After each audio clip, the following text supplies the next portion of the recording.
विंध्या कार्यक्रम की सभी श्रोता बहनों को मेरा सादर नमस्कार। बहनों, त्योहारों के इस मौसम में आप सभी को सभी पर्वों की हार्दिक शुभकामनाएं। आज की वार्ता का विषय है परवरिश एक चुनौती। हम बहनें चाहे घरेलू हों या कामकाजी, हम सभी अपने बच्चों की परवरिश को लेकर हमेशा सचेत सजग रहती हैं। बीते कुछ सालों में अभिभावक, शिक्षक, बुजुर्ग इस समस्या का अक्सर आम तौर पर सामना कर रहे हैं कि हमारे बच्चे हमारी बात नहीं सुनते, बहुत जल्दी आवेश में आ जाते हैं, उद्दंड और आक्रामक होते जा रहे हैं। यूँ महसूस होता है कि बच्चों की परवरिश बच्चों का खेल नहीं। उच्च स्तरीय शिक्षा पा रहे, सभी साधन और सुविधाओं का लाभ उठा रहे ये बच्चे इतने उद्विग्न क्यों होते जा रहे हैं, इतने अधीर क्यों हो रहे हैं? इसी से संबंधित एक दुखद घटना मुझे स्मरण हो आई है। कुछ महीनों पहले समाचार पत्रों में एक खबर सुर्खियों में थी कि एक शिक्षित, अच्छे पदों पर कार्यरत माता पिता की इकलौती बच्ची, जो एक नामी प्रतिष्ठित स्कूल में 6वीं कक्षा की छात्रा थी, उसने अपने सुसाइड नोट में अपनी एक शिक्षिका के दुर्व्यवहार को वजह बताते हुए आत्महत्या कर ली। चिंतनीय बात यह है कि 6वीं कक्षा में पढ़ने वाली वो बालिका, जिसकी आंखों में जीवन के सपने होने चाहिए, उसने इतनी छोटी सी उम्र में ऐसा आत्मघाती कदम क्यों उठा लिया कि आंखें ही मूंद ली। वह न जाने कितनी पीड़ा में रही होगी, जो उसने अपनी यह तकलीफ किसी से भी साझा करने की बजाय दुनिया को छोड़ देना ही बेहतर समझा। संभव है वो अगर अपनी समस्या अपने माता पिता, दोस्तों या अन्य शिक्षकों के समक्ष रखती तो उसे कोई मदद मिल पाती, कहीं ना कहीं कुछ हल निकल जाता और इस कठिनाई से उबर कर वह बच्ची जीने की कला सीख जाती। संवादहीनता की खाई में सभी रिश्ते, सभी भावनाएं जैसे दम तोड़ते नजर आ रहे हैं। एक और वाकया मुझे याद आता है, जो मेरा एक निजी अनुभव ही है, अपनी एक परिचित से संबंधित। वे एक कॉलेज में HOD के पद पर कार्यरत हैं।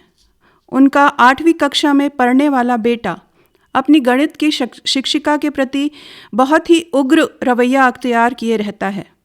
मेरी इन परिचित के अनुसार बेटे को शिक्षिका की कक्षा अटेंड करना, उनके दिए गृह कार्य को करना, उनके विषय के टेस्ट में ठीक तरह परफॉर्म करना बिल्कुल भी पसंद नहीं। कारण, शिक्षिका उसके कार्य की कभी सराहना नहीं करती, प्रोत्साहित नहीं करती और बच्चा उपेक्षित महसूस करता है। इस परिस्थिति में उन वयस्क शिक्षिका को समझाना तो मुश्किल है ही, लेकिन उस किशोर उम्र के बच्चे को समझाना भी आसान नहीं। बच्चे ना तो कुछ सुनना चाहते हैं, ना ही कुछ मानना चाहते हैं। आखिर क्या वजह है बच्चों में इस कदर बढ़ते आक्रोश की, असंतुलित व्यवहार और जिद आवेग की? हम अगर समस्या के तह तक जा सके तो समाधान भी ढूंढ लेंगे, क्योंकि आपको पता है कि कारण में ही निवारण निहित है। एक कारण जो मुझे समझ में आता है वह है परिवारों का विघटन। संयुक्त परिवारों में बच्चे के समग्र व्यक्तित्व विकास के लिए सहज और सरल अवसर उपलब्ध होते थे। मानवता और सामाजिकता के गुण जैसे आपसी स्नेह, सहनशीलता, साझेदारी सिखाने की ज़रूरत नहीं होती थी। इस बात से आप भी सहमत होंगे कि बच्चे बोलने पर नहीं सीखते बल्कि देखकर सीखते हैं। एकल परिवारों में बच्चों की ज़रूरतें, इच्छाएं उनके कहने से पहले ही पूरी कर दी जाती हैं। परिश्रम, धैर्य, इंतज़ार, बांटकर खुशी हासिल करना, दूसरों की मदद करना वे सीख ही नहीं पाते। स्व केंद्रित हो जाते हैं, हर उपलब्ध साधन पर एकाधिकार जताते हैं। उन्हें ना सुनने की आदत नहीं। किसी ने भी ज़रा भी उनकी मर्जी के विरुद्ध कुछ भी किया या कहा कि वे एकदम से आक्रामक हो जाते हैं। एकल परिवार में रहना चाहे हमारा चुनाव हो या मजबूरी, जितना संभव हो सके परिवार के सभी सदस्य साथ में वक्त बिताएं। साथ बैठकर खाना खाना, खेलना, साप्ताहिक छुट्टी में इकट्ठे बाहर घूमने जाना, परिवार के जो अन्य सदस्य दूसरे शहरों में हैं, उनसे फ़ोन या पत्र के माध्यम से बराबर संपर्क में रहना, समय समय पर या तीज त्योहारों पर हर मौके पर मिलने की कोशिश करना, बच्चों का घर के कामों में भागीदारी लेना, इस तरह के कुछ तरीके बच्चों को ज़्यादा संवेदनशील और समझदार बना सकते हैं। हमको याद रखना ज़रूरी है कि समय की कमी की भरपाई कीमती सामान नहीं कर सकते। बच्चों में पनपती नकारात्मक भावनाओं का एक और कारण आज बदलता हुआ समाज, सामाजिक परिवर्तन, परिवेश, आसपास की दुनिया में हो रहे बदलाव, तेजी से बदलती प्राथमिकताएं, ये भी बच्चों के मन मस्तिष्क को गहरे प्रभावित करती हैं।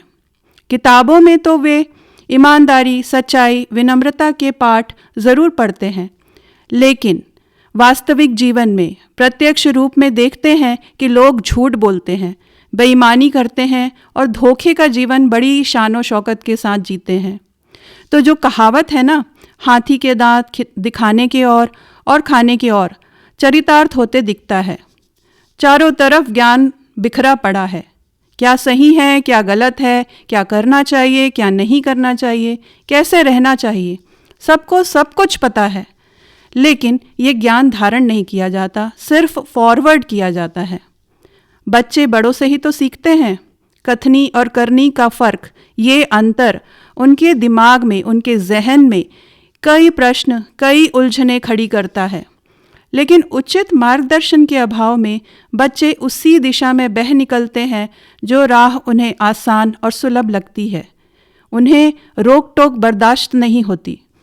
आदर्शों की बातें, मानवीय मूल्यों का ढिंढोरा उन्हें खोखला दिखाई देता है। एक नकली आभासीय दुनिया, दोगलापन, दिखावा, यही सब कुछ उन्हें सच लगता है। इस तथाकथित सभ्य, सुसंस्कृत, पढ़े लिखे समाज के लोगों को भी अब अपने कर्तव्यों के प्रति जागरूक होना ज़रूरी है और इसकी शुरुआत परिवार से ही होगी। बड़ा बदलाव एक झटके में नहीं आएगा।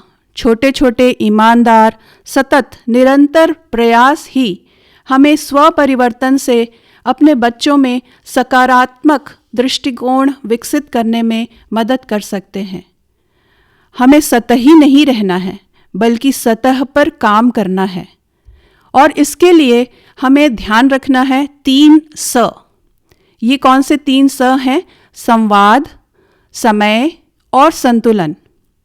एक उपाय जो बच्चों को निश्चित रूप से सकारात्मक ऊर्जा, सकारात्मक विचार प्रदान कर सकता है, वह है ध्यान। प्रतिदिन घर में, स्कूल में उन्हें ऐसा वातावरण, ऐसा माहौल दिया जाए कि वह अपनी अंदर की शांति और सुकून को महसूस कर सके। बहुत ही सरल विधि होगी कि कम से कम 10 मिनट एक स्थान पर स्थिर होकर, आंखें बंद कर अपनी आती और जाती सांसों पर ध्यान केंद्रित करें।